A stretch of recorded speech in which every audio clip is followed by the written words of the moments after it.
today because I have an interesting topic. It is, are you intimate? Are you an intimate person? Are you in an intimate relationship with your partner? All right. Or do you have a fear for intimacy? Okay. So, y'all know why intimacy, being intimate, is going to be important for me, right? And for you, right?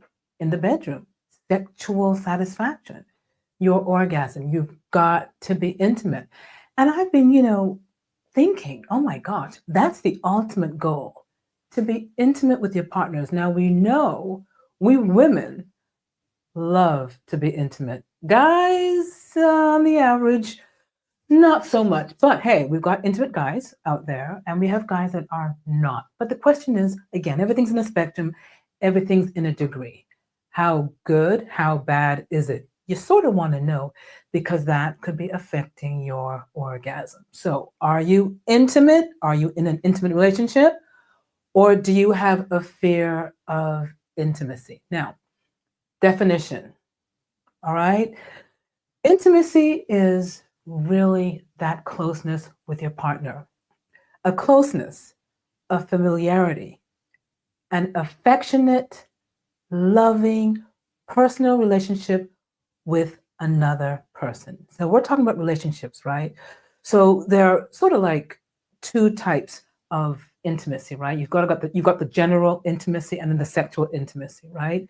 So you sort of have general intimacy where you're not talking about sex, but I'm talking about sex. Okay. The general intimacy is important, right? We need to have that too. But the sexual intimacy is on another level, and you know that it's on a deeper level sexually. So I'm gonna, go between the two, but the focus really is the sexual intimacy. But you do have to have that closeness, that familiarity, that affectionate, loving personal relationship with that other person that you're in a relationship with, right? Now, of course, you can be intimate with a friend and not be sexual, or a best buddy, a colleague. We know that, but right now we're focusing on sexual. But we're going to cross back and forth between the two. Okay. Synonyms. I really want to make sure we understand what intimacy is. It's not love. All right. So don't get it confused. Love is not intimacy. Love is different. I'm going to talk about that in a second. But right now, I want you to understand intimacy a little bit more deeper. It's a warmth, it's an understanding, it's a connection. Again, synonyms, right? You're cozy with the person, it's a togetherness with that person. There's a rapport, right? Great communication, great talking going between the two of you. There's that attachment, right? We want that secure attachment, right?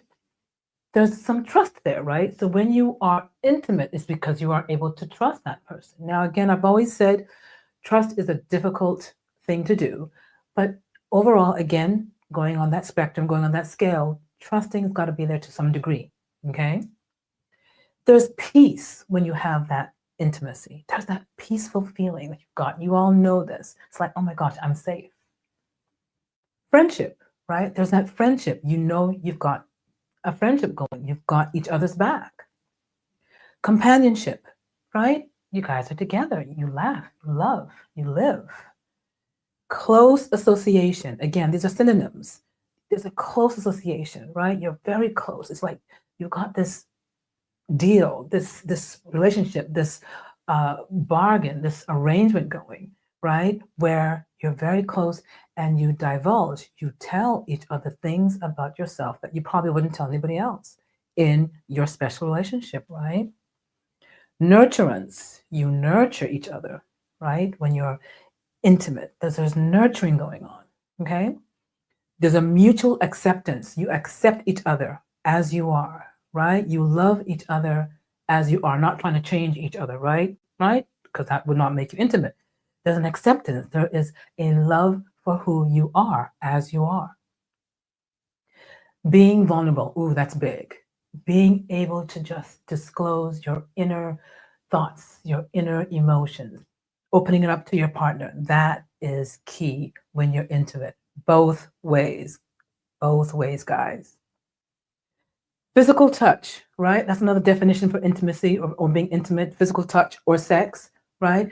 So those are words that we use. We don't want to say sex. We say, oh, we were intimate, right? So there is another way of saying that you're sexual by using the word intimacy, but I'm saying not sexual, right? We're talking more of the relationship and how you are intimate. We do know that you do need to be physical and you do have to have sex when you're intimate in relationship, right? Boyfriend, girlfriend, right? Partner, marriage, right? But again, the synonyms can go both ways. General, which is what we talked about there, and it can go sexual. And you know I'm focusing more on sexual, but you need to understand the meaning of being intimate so you can understand the difference between love. Thesaurus says love. This is not a definition, just words that they use in thesaurus. Adore. I adore you. It's not the same as being intimate. Adoring someone, right? Desiring somebody, preferring to be with that person, possessing that person. She's mine, he's mine. Caring for that person, serving that person, worshiping that person. That is an act. It is an act that you decided to share with your partner. I'm going to love you, right? And they're going to love you back. But can you love and not be intimate? And the answer is absolutely. We see this all the time. You're in a loving relationship, friendship, there's a sexless love going on, right? You have no sex. We don't consider that being intimate. There's something wrong going on. So it's not just the sex missing, but you've got to look at other things. Is there a connection? Is there communication? Are you telling each other's inner, deeper secrets? Now, you don't have to say them all. You don't have to share them all. I'm not really one of those that believe that you need to go and just expose your whole life to your partner. No, I'm one of those that believe when appropriate, when needed, you share and you get to know each other slowly, right? If you want to do it quickly, that's fine too. But you do it with a pace and you get to know the other person to see whether there's any point continuing or not, right? Because the intimacy is the ultimate goal. Again, I know for guys, it's tougher, but for gals, we know that's what we want. We are so looking for that in relationships. Okay. So with love, it's more of an action. Love, like you can love your parents, you can love your children, you can love your friend, right? It's different when you're intimate. You really can't be too intimate with your kids or your parents, right? Or even your friends. Some people can, but more often than not, we're not intimate with our friends and family, right? So it's more, especially when we're talking about sexual intimacy, right? It's more important to understand that you can love someone and not be attracted to them sexually, right? So in this case, the love that you have with your partner is important, right? Your partner should adore you, desire you, prefer you, possess you, care for you, worship you, serve you, both ways. But we need the additional requirement of intimacy. I hope you're getting the message. You need intimacy plus love, not just intimacy and not just love. Can you be intimate and not be in love? Absolutely. Okay. Meaning you could be having sex, right? You could be sharing each other's inner secrets and still not be in love. All right. So there are relationships like that, right? And we're not going to question that. The point is in a monogamous relationship, you really need both to get that orgasm. You need the intimacy and the love. Now, that is the dream. And that is what I want you to understand. Strive for it. Do what you can to get help. Talk about it with your partner. And let's see whether we can improve the intimacy, okay? And not have a fear of intimacy. Now, I'm going to just talk about fear of intimacy. I'm going to talk about it more either tomorrow, the next, or the day after tomorrow. But the fear of intimacy, this is a fear of sharing emotional intimacy, right? And even physical intimacy, all right? There's a fear. So when there's a fear of intimacy, you have to find out, is this person's not able to discuss their own life and their own experiences, right? Their thoughts, right? Their fears, right? So their feelings. You want to hear all of that in a relationship.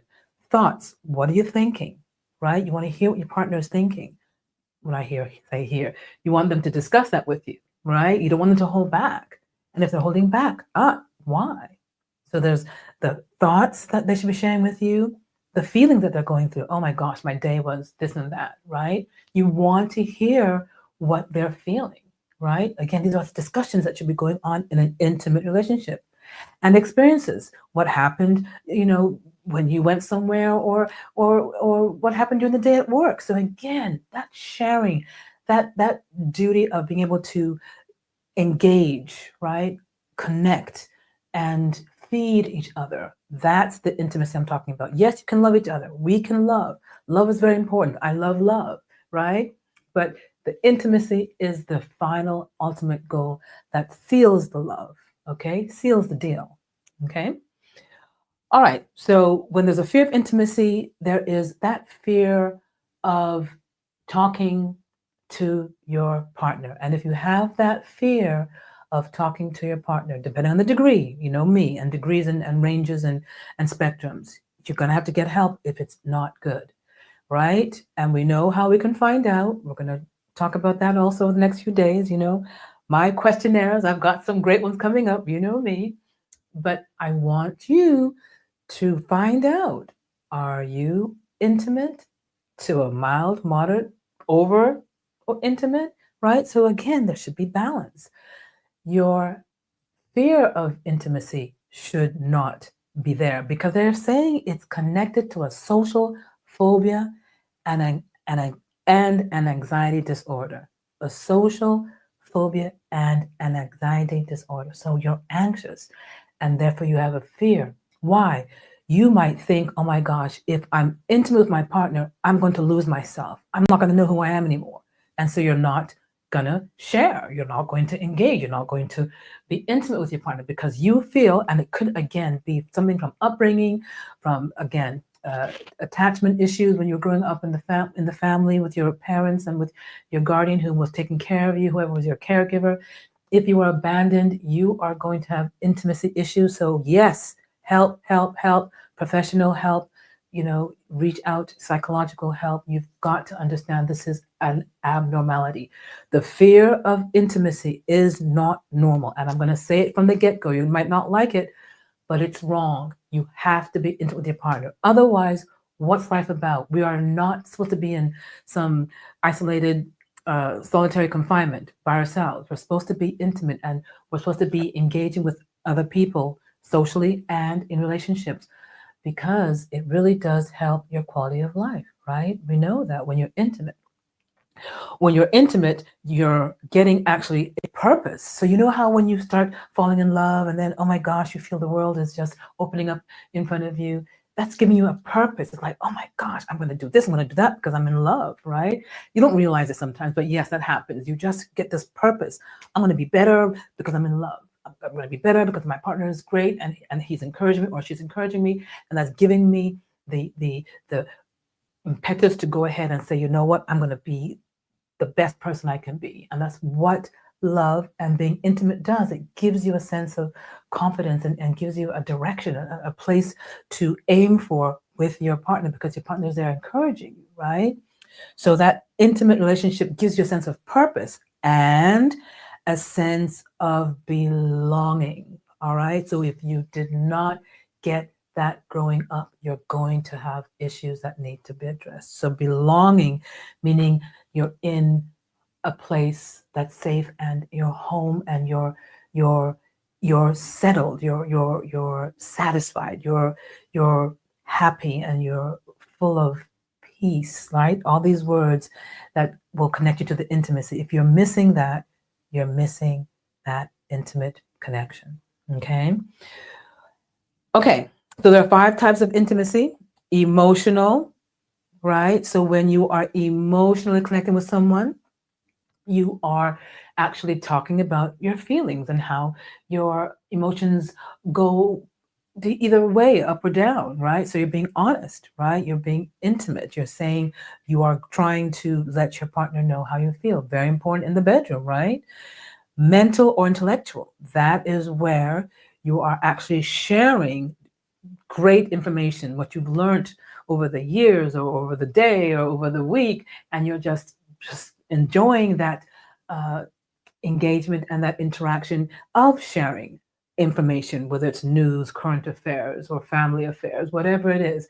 You're sharing it and you're giving advice and you're giving wise advice and you're being uh, very, very happy to do that. So, again, that intimacy is important, that mental, intellectual intimacy, right? Being able to know what each other is thinking. I mean, I know it's not that easy, but eventually, as you get to know each other, you get to understand how each other is thinking mentally, intellectually.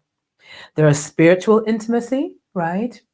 Again, whether it's religious or just being a free spirit, that is very important for both of you to engage and discuss your spirituality, right? There's physical, which you know for me is touchy, touchy, touchy, touch, very important to touch, and sex, very important to get that orgasm. And I know it's difficult, which is why I'm asking, are you intimate? So that physical is sex and touch. And some people don't touch, don't hug, don't cuddle. What do I have to say about that? Again, it's not something that you should take to heart unless it goes on into other areas of your relationship where you're not physical. So there should be hand holding, again, there should be hugging, and there should be, touching each other just randomly, just rubbing each other's arms and shoulders and back and legs and stuff, just to do that to show that you are still in love with your partner, right? So it goes hand in hand, love and intimacy, right? And then social intimacy, right? Having fun together, going on trips together, vacations, taking the family out on a trip also, and just being able to go on a walk in the park. Again, it's important to be able to do things that are not just sexual, because all that puts the, as far as I'm concerned, foreplay together so that the preamble to sex is really, really set. And when you get into the bedroom, it is just mind boggling, right? You get that orgasm, which is what I want. Okay. So, again, an intimate relationship gives you purpose and a sense of belonging. And I want to know, how intimate are you, with a questionnaire? So, I'm going to come up with some questionnaires. I will talk to you about that, if not tomorrow, the day after. But I do want to get more into the fear of intimacy and find out whether you guys know whether you're with someone or whether you are yourself fearful of intimacy. Okay, guys, think about it. I'll see you guys tomorrow. Take care. Night. Bye.